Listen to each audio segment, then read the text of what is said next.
যে প্রক্রিয়ার মধ্য দিয়ে এরকম একটা সিদ্ধান্তে একজন যুক্তিবাদী মানুষ, একজন জ্ঞানী, একজন প্রজ্ঞাবান মানুষ আসেন, সেই প্রক্রিয়াটাই কিন্তু হচ্ছে একটা বিতর্কের প্রক্রিয়া। তা কখনো কখনো একজন একক মানুষের মনোজগতের মধ্যেও কাজ করতে পারে, আবার তা কখনো কখনো দৃশ্যমানভাবে, আনুষ্ঠানিকভাবে অনেকগুলি মানুষের মধ্যেও হতে পারে।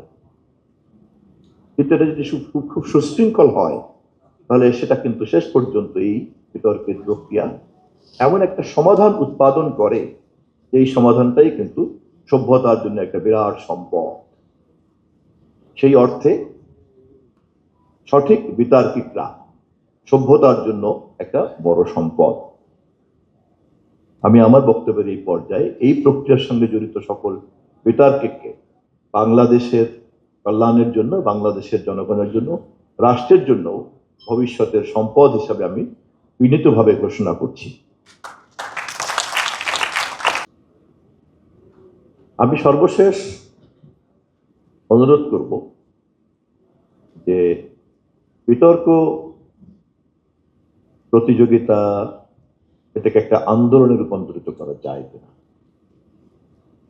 এবং আমাদের দেশের যে সমস্যাগুলির মধ্যে আমরা বাস করছি এবং যে সমস্যাগুলিকে আমাদের সংকুচিত করতেই হবে, এটা ঠিক, সমস্যা নির্মূল করা যাবে না, কিন্তু সমস্যাটাকে সংকুচিত করে এমন পর্যায়ে নিয়ে আসতে হবে যে পর্যায়ে আনলে পরে আমরা সমাজের শুভ সম্ভাবনাগুলিকে বাধাহীন করতে পারবো বিকশিত হওয়ার জন্য।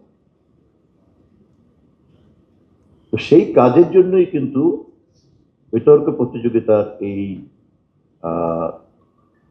তৎপরতাকে একেবারেই ছাত্র জীবনের যে পর্যায় থেকে শুরু করা যায়, সেই পর্যায় থেকে বিশ্ববিদ্যালয় বা প্রতিষ্ঠান থেকে বেরিয়ে যাওয়ার আগ মুহূর্ত পর্যন্ত এটাকে একটা শিক্ষা কারিকুলামের মধ্যে বাধ্যবাধকতায় রূপান্তরিত করা যায় কিনা, এটা সকলের সাথে চিন্তা করার জন্য আমি আবেদন করছি।